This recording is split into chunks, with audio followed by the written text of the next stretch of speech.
안녕하세요. 부발중학교 학생 여러분. 자, 우리 오늘은 14강 중세 유럽 사회의 형성에 대해서 알아볼 텐데요. 이제 본격적으로 유럽으로 넘어갑니다. 우리 지난번에 2단원을 배우면서 2-1 인도에서는 불교랑 힌두교에 대해서 배웠고요. 두 번째 단원인 중국, 일본에서는 중국과 일본의 전통 종교, 특히 유교에 대해서 배웠었죠. 3단원에서는, 2-3에서는 이제 이슬람교에 대해서 배웠습니다. 따라서 2단원은 선생님이 미리 예고한 대로 종교가 중심이 되는 단원이거든요. 그래서 중세 유럽에서는 이제 기독교를 중심으로 중세 유럽 문명이 어떻게 변화하고 발전했는지를 같이 알아보도록 하겠습니다. 자, 교과서는 80페이지부터 87페이지 피면 되고요. 이제 본격적으로 시작해 보도록 하겠습니다. 자, 목차는 다음과 같고요. 하나씩 그 이야기를 해보도록 할게요.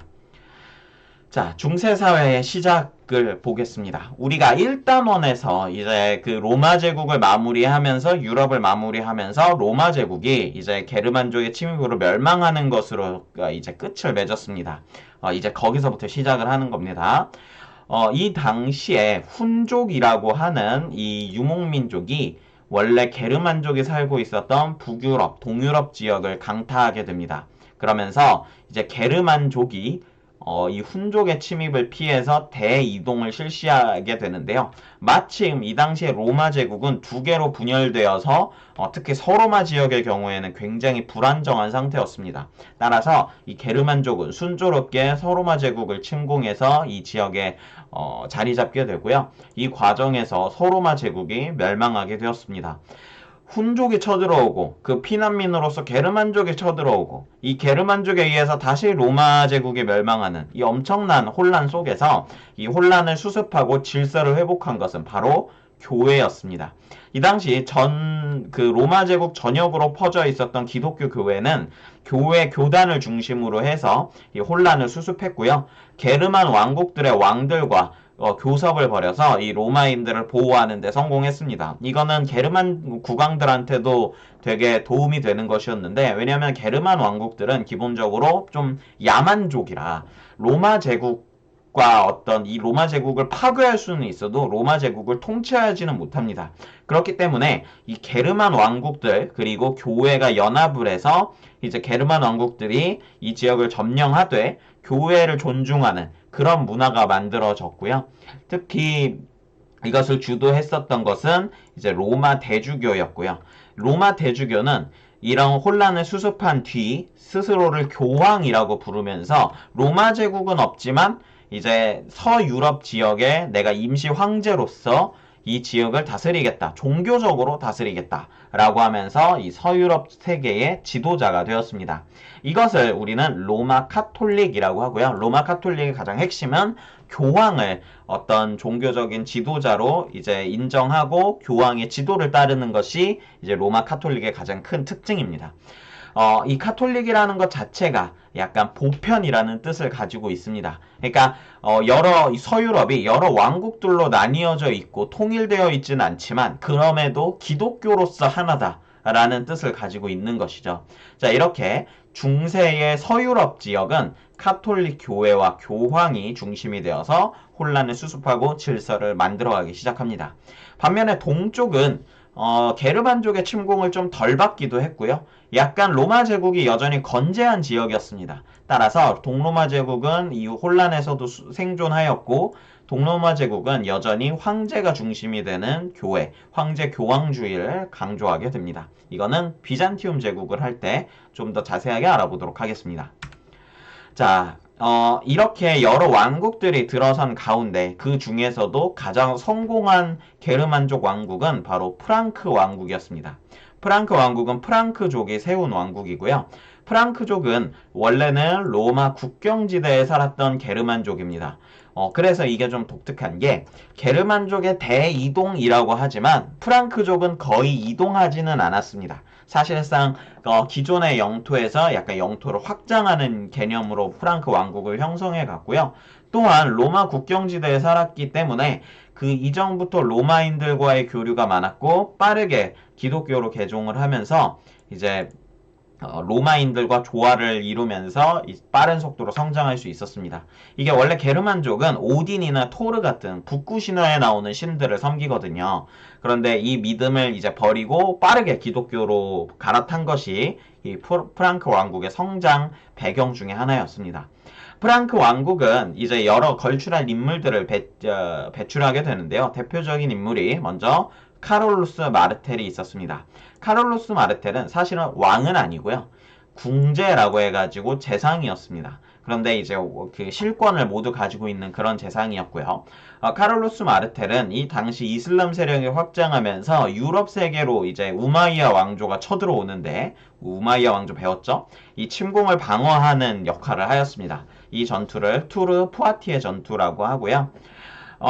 카롤로스 마르텔은 왕이 아니었지만 이제 실권을 가지고 있는 재상이었고요. 이 카롤로스 마르텔의 아들인 피핀의 경우에는 이제 왕이 되고자 노력을 하였습니다. 그런데 이제 어떻게 보면 신한데 왕을 몰아내는 게 명분이 없잖아요. 물론 카롤로스 마르텔이 약간 프랑크 왕국에서 이순신 장군 같은 그런 영웅이긴 했지만요.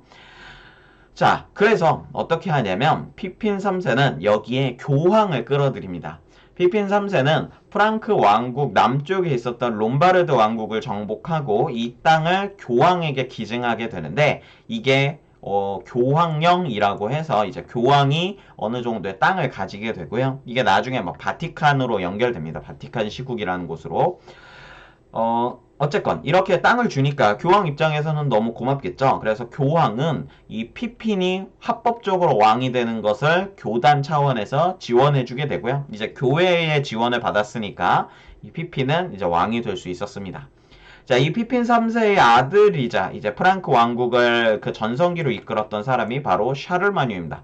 카롤루스 대제. 이거는 그 카롤루스 대제 혹은 까를 대제, 샤를마뉴 대제, 뭐 여러 호칭이 있는데요. 왜 그러냐면 국가마다 부르는 호칭이 많고 그만큼 프랑크 왕국이 여러 국가에 걸쳐서 이 영토를 가지고 있었기 때문이었습니다.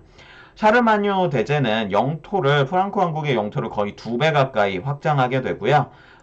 이 영토 확장의 과정에서 이거의 명분을 이교도와의 전쟁으로 이제 활용하면서 교황을 지원하고 교회를 지원하게 되었습니다.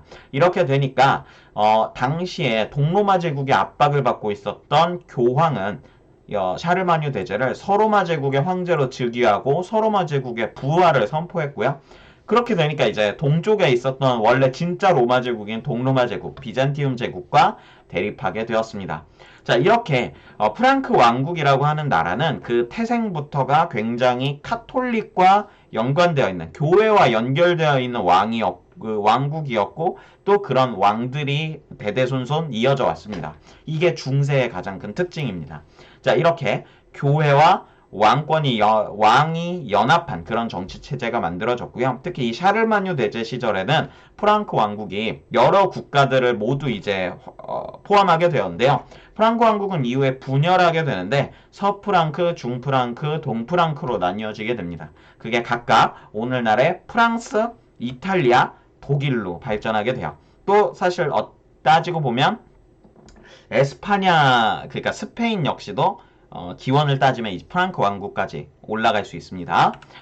자, 이렇게 발전한 프랑크 왕국. 그러나 9세기의 프랑크 왕국은 샤를마뉴 대제가 죽고 난 뒤 위기에 처합니다. 이 당시 이 프랑크 왕국을 침공했던 건 북쪽에서 온 바이킹족과 이제 동쪽에서 온 헝가리, 마자르족이 있었는데요. 이들과의 전쟁 과정에서 이제 사회가 다시 혼란스러워지면서 봉건 사회가 만들어지게 되었습니다. 자, 이 봉건 사회는 크게 주종제와 장원제로 나뉘어져 있는데요. 먼저 주군과 봉신의 관계로서 이제 그 지배층들 간의 이제 관계죠. 주군, 우리가 영주라고도 하고요. 이 주군은 이제 땅을 수여하고 봉신은 그걸 대가로 군사력을 제공하는 그런 계약 관계가 만들어집니다. 그러니까 사실 왕이 어떤 지역을 한꺼번에 다 통제력 있게 다스리지 못하고 그 지역에 있는 실권자들한테 권력을 좀 나눠주는 거죠. 왜냐하면 사회가 혼란에 빠져 있으니까요. 자, 이 받은 봉신, 땅을 받고 왕을 위해서, 주군을 위해서 군사적인 의무를 하는 사람들, 이 사람들을 기사라고 하고요. 우리가 알고 있는 그 말을 타고 이제 갑옷을 두껍게 입은 그 기사, 그 기사의 모형이 이 당시 봉건사회에서 이제 처음으로 생겨나게 됩니다. 장원제는 이렇게 주종제를 통해서 땅을 받았잖아요. 이 땅 안에서의 관계, 영주와 농노의 관계입니다. 그래서 이거는 지배층과 피지배층 간의 관계고요. 이 장원은 기본적으로 약간 고립되어 있는 경제체로서 자급자족의 경제를 추구하였습니다. 왜냐하면 이 당시 사회가 혼란스러웠기 때문에 장원이라고 하는 성을 중심으로 한 이 하나의 마을이 스스로 외부와의 고립된 상태에서도 생존할 수 있는 그런 조건이 필요했기 때문이에요. 그래서 이 장원은 기본적으로 자급자족 경제였고요. 이곳에서 사는 사람들을 농노라고 불렀는데, 농노는 노예랑은 조금 다르긴 한데 여전히 약간 노예랑 농민의 중간 관계에 있어서 어느 정도의 재산이나 뭐 결혼도 할 수 있고 다 할 수는 있는데 거주 이전의 자유가 없는, 그러니까 이 땅에 예속되어 있는 그런 인간이었습니다. 좀 더 자세하게 선생님이 수업 시간 때 설명을 해줄게요. 자, 이 주종제와 장원제를 합쳐서 봉건제라고 하고요. 이 봉건은 이렇게 장원을 중심으로 경제가 돌아가게 되었습니다. 이 장원에 대해서는 선생님이 수업 시간 좀 더 자세하게 설명을 해줄게요. 이렇게 봉건사회가 찾아오는데 일단 이 기본적으로 이 장원은 자치권이 보장되어 있고 설사 주군이라고 하더라도, 이 땅을 준 주군이라고 하더라도 마음대로 간섭할 수가 없었기 때문에 왕권이 약화되는 결과를 불러일으키게 되었습니다. 자, 그러면서 이제 중세사회가 형성이 됐는데요. 이 당시에 이제 교회가 발전하면서 개혁교회 운동이 일어나게 됩니다. 10세기 이후에 이제 중세사회가 안정화를 찾게 되자 교회의 세속화가 진행이 됩니다. 왜냐하면 이제 왕들이 이 성직자들을 단순히 성직자로서 놔두는 게 아니라 어떤 봉건 영주를 겸한, 예를 들어 주교인데 영주이기도 한 그런 식으로 이제 세속적인 힘을 줍니다. 그러니까 교회에 돈이 많아지는 거죠. 그러면 이제 교회가 세속화되고 성직 매매가 성행하게 됩니다. 그럼 성직 매매라는 건 이제 그 성직자의 어떤 권리, 주교 이런 것들을 돈 주고 사고 파는 거죠. 자, 이렇게 되니까 교회가 타락하고 있다라고 생각해서 클리니 수도원 등의 수도원을 중심으로 해서 개혁교회 운동이 전개되고요. 이 개혁교회 운동으로서 그레고리우스 7세라고 하는 개혁파 교황이 나오게 됩니다. 그레고리우스 7세의 가장 문제의식 중에 하나는 뭐냐면 지금 교회가 왜 타락했지? 바로 세속화가 진행됐기 때문이다. 이 세속의 권력들이 교회에 개입하기 때문이다 라고 생각했고요. 그렇기 때문에 세속 군주들은 교회에 개입하면 안 된다 하면서 세속 군주들의 성직자 임명권을 박탈하게 됩니다. 이렇게 되자 황제 하인리 4세와 대립하면서 교황 대 황제의 구도가 만들어지게 되는데요. 이게 교황과 원래 황제는 프랑크 왕국 시절부터 협력했지만 이때부터는 다시 싸움이 시작되는 거죠. 자, 여기에 최종적인 승자는 교황이었습니다. 교황 그레고리우스 7세는 하인리 4세를 파문하고요. 이 과정에서 황제가 카노사 성에서 이제 그 무릎 꿇고 이제 교황한테 비는 황제의 항복을 받아내게 됩니다. 이후에 계속 이제 사실 그레고리우스와 하인리 4세의 싸움은 계속되는데요. 이후에 보름스 협약을 통해서 교황이 일종의 승리를 얻게 되는, 약간 판정승이긴 한데 어쨌건 승리하게 되는 그런 과정을 거치면서 이제 교황이 세속의 일개 왕이나 황제보다 강하다라고 하는 그런 지위가 생기게 되었습니다. 자, 이게 중세입니다. 그러면 이제 중세 문화를 알아보도록 할 텐데요. 중세 문화는 아까도 말했지만 기독교 중심입니다. 그렇기 때문에 기독교를 중심으로 한 문화가 발전하고, 그 철학적으로 보면 이거를 스콜라 철학이라고 합니다. 유럽은 그 이전에 그리스, 로마라고 하는 이성 중심, 인간 중심의 철학이 있었습니다. 그런데 이게 신 중심의 기독교랑은 맞지 않는 측면이 있었단 말이에요. 그렇다고 해서 무시하기에는 또 그리스 철학이 만만한 건 아니잖아요. 대단한 철학이란 말이에요. 그래서 이 그리스 철학과 기독교 철학을 조화롭게 만들어서 이성과 신앙의 조화를 추구하되 기독교가 더 중심이 되는, 신앙이 이성보다 우위에 있는 그런 사회가 만들어지게 됩니다. 이것을 집대성한 사람을 토마스 아퀴나스라고 이야기를 하고요. 토마스 아퀴나스는 이제 신학대전이라고 해서 스콜라 철학의 정수가 들어가 있는 그런 신학 책을 쓰게 됩니다. 이 시기의 유럽은 대학, 이때 최초의 대학들이 만들어집니다. 대학을 중심으로 학문이 발전하게 되고요. 또 중세 문화로서 라틴어를 공용어로 사용하게 됩니다. 이거는 라틴어로서만 이제 성경을 쓸 수 있었기 때문인데요. 이런 면에서는 이슬람교가 아랍어 문화권 이런 거랑 비슷하죠. 자, 중세 건축으로 가장 유명한 것은 여기 나와 있는 고딕입니다. 이게 그 고딕 성당이에요. 선생님이 유럽 여행을 갔다 왔기 때문에 그 관련해서 훨씬 더 많은 사진을 수업 시간에 좀 보여줄게요. 그 스테인드 글라스, 첨탑, 아치 이런 것들을 활용한 여러 그런 건축들이 만들어지게 되고, 이게 어떤 신의 웅장함, 기독교의 어떤 힘 이런 것들을 보여주는 그런 장치로서 활용되게 됩니다. 문학으로는 우리가 소위 로맨스라고 하는 문학이 발달되는데요. 특히 기사에 대해서 이야기하는 기사도 문학, 기사 로맨스가 발달하게 되었습니다. 아서왕 이야기, 니벨룽겐의 노래, 뭐 롤랑의 노래, 뭐 이런 여러 기사에 대해서 다루는 그런 문학이 발달하게 됩니다. 자, 그러면 이제 이 서쪽을 모두 알아봤으니 이제 동쪽에 대해서도 알아볼 텐데요. 동쪽은 로마 제국이 있었습니다. 이 로마 제국은 로마 제국이 로마 제국인데 반쪽짜리 로마 제국이죠. 그래서 이 로마 제국을 비잔티움 제국이라고도 불렀습니다. 왜냐하면 수도가 콘스탄티노폴리스인데 여기가 이제 비잔티움이라고도 불렀기 때문이에요. 그래서 비잔티움 제국이라고 불렀고요.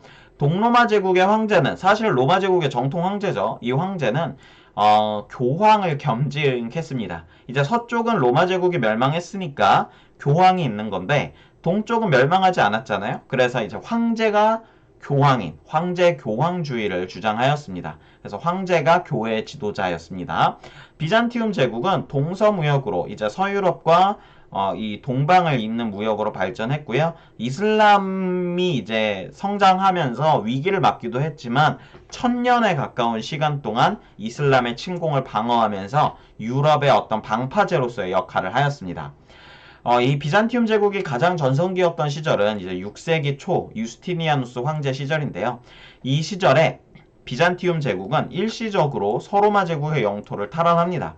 그도 그럴 게 이제 로마 제국인데, 동로마 제국인데, 이 동로마 제국에는 로마가 없거든요. 그러니까 로마어가 없는 로마 제국이 사실은 말이 안 되는 거죠. 그래서 이렇게 언제나 이탈리아 쪽으로의 진출을 동로마 제국은 늘 원했고요.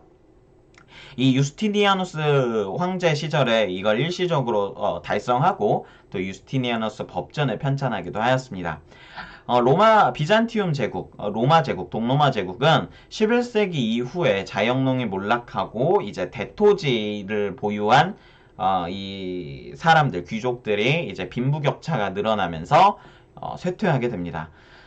이 여러 일들이 있습니다. 뭐 십자군이라던가, 뭐 셀주크 튀르크의 침공이라던가 여러 일들이 있는데 결국 비잔티움 제국이 이거에 대해서 나름 열심히 대항하였지만 오스만 제국의 침공으로 최종적으로 멸망하게 되고요. 이 콘스탄티노폴리스는 지금은 이스탄불이라고 불리죠. 그래서 지금도 오스만 튀르키예의 영토가 되어 있습니다.